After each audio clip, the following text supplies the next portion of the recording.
पश्चिम बंगाल के हावड़ा में पीएम मोदी ने चुनावी जनसभा की। पीएम ने टीएमसी सरकार पर कई हमले किए। कहा ममता बनर्जी की पार्टी घोटालों की फुल टाइम बिजनेस बनाने वाली पार्टी है। साथ ही कहा टीएमसी में इस वक्त लूट के 2 डिपार्टमेंट हैं। टीएमसी के गुंडे खुले आम जमीन कब्जे करते हैं या नहीं, जमीन हड़पते हैं कि नहीं हड़पते हैं, जमीन लूटते हैं कि नहीं लूटते हैं। और ये सब कुछ सरकार के संरक्षण में होता है कि नहीं होता है, सरकार की कृपा से होता है कि नहीं होता है, सरकार की मेहरबानी से होता है कि नहीं होता है। और सरकार क्या कर रही है, गंडोगोल। टीएमसी ने घोटालों को अपना फुल टाइम बिजनेस बना लिया है। साथियों, कांग्रेस हो, लेफ्ट हो या इंडिया अलायंस की कोई और पार्टी, भ्रष्टाचार इनका कॉमन कैरेक्टर है। यूपी के गोंडा में अमित शाह ने चुनावी जनसभा के दौरान राम मंदिर के मुद्दे पर अखिलेश और राहुल पर जमकर हमला बोला। शाह ने कहा कि अगर वोटिंग में गलती हो गई तो दोनों शहजादों ने राम मंदिर के लिए बाबरी नाम का ताला लगा रखा। गलती हो गई ना तो दोनों पार्टी, दोनों शहजादों ने राम मंदिर के लिए बाबरी नाम का एक ताला तैयार रखा है। आप चाहते हो राम मंदिर पर बाबरी ताला लगे? जोर से बोलो, चाहते हो? भाइयों बहनों, इन लोगों ने तुष्टीकरण की राजनीति करने में कोई कसर नहीं। अमेठी में चुनावी जनसभा में सीएम योगी आदित्यनाथ ने एक बार फिर जनता के बीच विरासत टैक्स का जिक्र किया और कांग्रेस पर निशाना साधा। सीएम योगी ने कहा कि कांग्रेस के अंदर औरंगजेब की आत्मा घुस गई है। जो नारा दीदी ने दिया था, पोता भी वही नारा दे रहा है।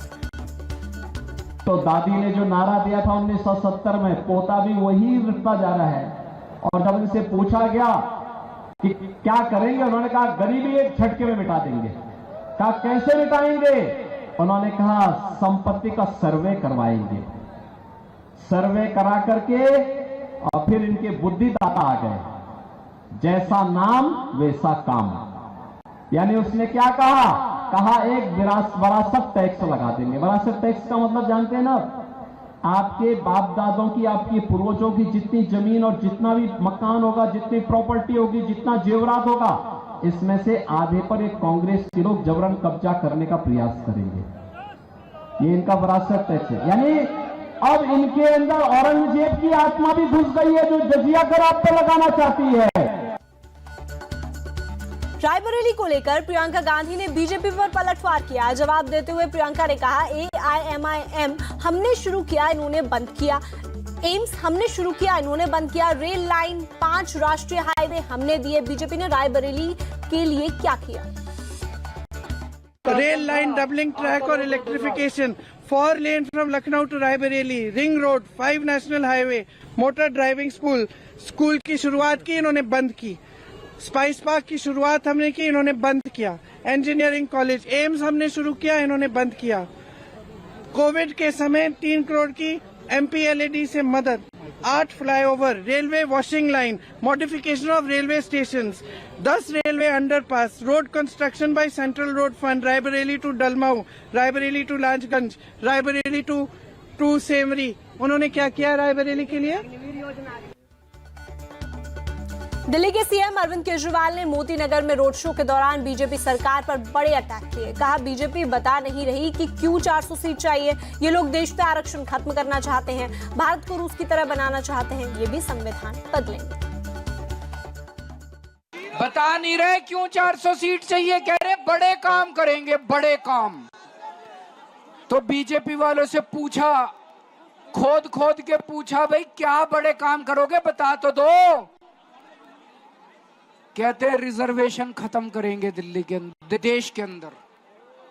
बड़ी मुश्किल से पता चला रिजर्वेशन खत्म करेंगे। फिर जैसे रशिया के अंदर किया है, पुतिन ने संविधान ही बदल दिया।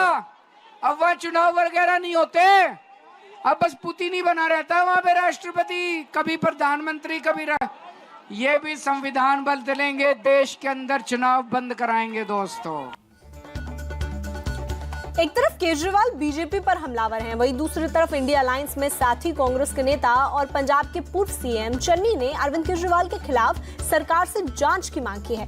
चन्नी ने केजरीवाल पर एसएफजे से लिंक की बात कही, साथ ही बाहर से फंडिंग का भी आरोप लगाया।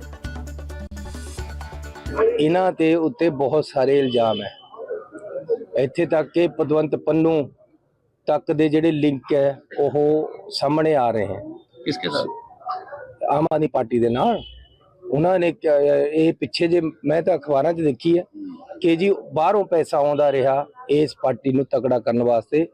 सो ये गल्लां सारियां जिहड़ी सरकार है उपर ओहदी इंक्वायरी करे, असलीयत क्या है वो सामने लिखिया।